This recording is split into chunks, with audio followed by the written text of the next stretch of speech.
Last year I had changed the top of the box grill. First it was the tin, and then it would block the light completely, and I thought of using acrylic so that my cacti get at least indirect sunlight and maybe extend the season a bit more. Normally with the tin the sun would stop by mid-March, but with this we were getting indirect sunlight almost up till May, so it worked really well for the cacti. But the acrylic sheet extending right till outside was blocking some amount of sun for my vegetable garden. You can see that I plant all my veggies on the edge of the grow bag so that I can direct them outside and they grow outside, and same is for my chili plants on the right. What I noticed was they weren't getting adequate sun when they got taller. At this stage they're getting sun, but once they grow taller, that acrylic sheet on top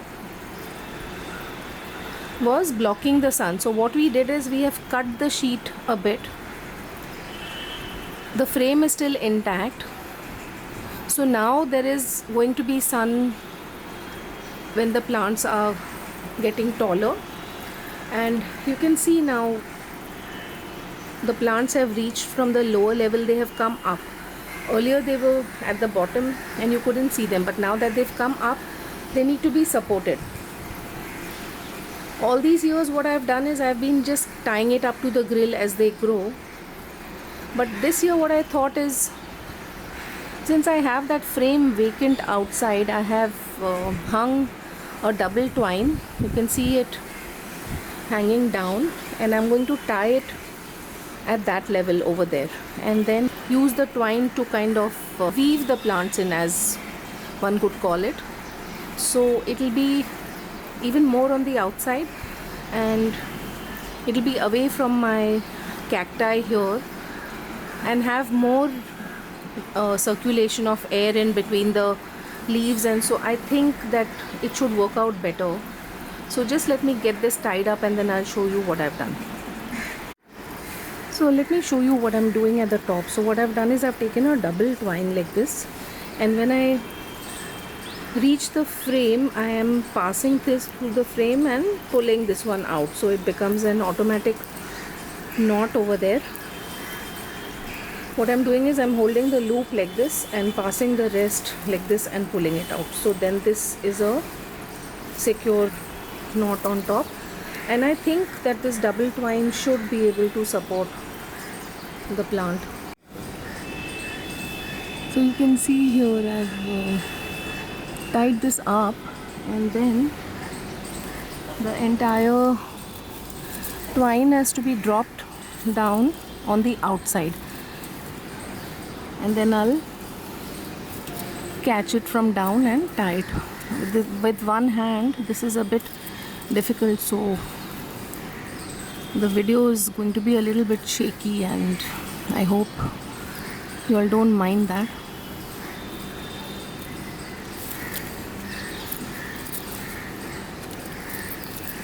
Right, so let me show you now.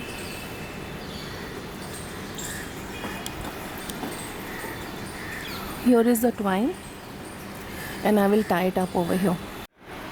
So you can see the twine up there on the frame of the grill, and then I have got it down all the way and tied it here, and the tomato plant is right next to it, right? So as this plant grows, I will just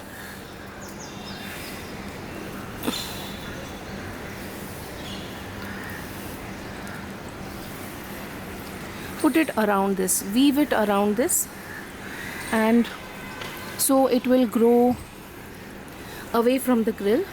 And also I need to keep this twine not too tight. If I keep it tight, it will be close to the grill, so I need to give it some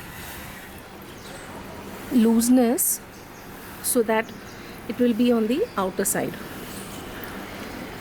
So this is the project for today. It is 13th of November, 2019. You can see all the plants have started to reach up.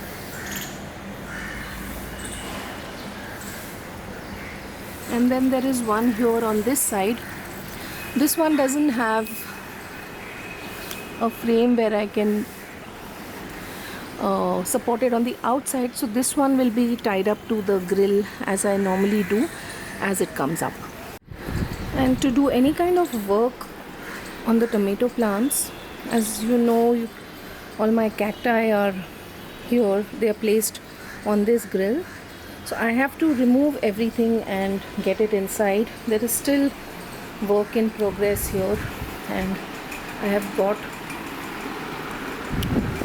some trays here, some plants are there. So earlier I was keeping all these plants in individual holding trays at the bottom, but then to move anything it was so cumbersome. Each plant had to be picked up. So now what I'm doing is I'm using bigger trays like this to keep all the plants. So when I want to move this, I just have to move the tray and then I am able to shift 8 plants at one go, so that makes it really easy. So I kept thinking about this plant in the corner. It's the Barry's Crazy Cherry Tomato, and I was thinking I should be able to do something to twine this one as well, and then it suddenly struck me. So what I've done is I've put a bracket outside, so I can put the string from the outer part of the bracket and all the way down to the plant. Today I'm creating the trellis system for the tomato plants that are in the kitchen, and this one is the yellow pear tomato, and you can see that it has given out a lot of side shoots. Now this here is the main stem and it's going up here. This is the leaf, and this thing that comes out in the armhole, so to speak, this is the sucker. Now if you want to keep it single stem, then this is the one that you need to cut. There is one more here.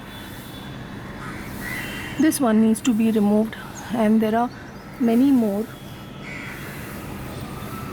This plant has given out a lot of side shoots. There's one even here at the base. I'll be removing all those because there are 3 tomato plants here close to each other, and if all of them bush out like this, then this cut off this one and this one, and there's one more that has come out from the outer side. Now if these trimmings are put in water, they will root and you can get new plants, and that is one way of propagating when you have just one plant. There won't be enough air circulation and there'll be diseases like white flies and mealy bugs, and we don't want that. So this is the first time I'll be growing the tomatoes so close to each other. It's 1 foot apart because they are 12-inch wide grow bags. Let me just show you this here. So there's one here, and one over there, and I've put the trellis, the twines for the one in the corner. So I'm trying to keep it on the outer side so that these two have enough space.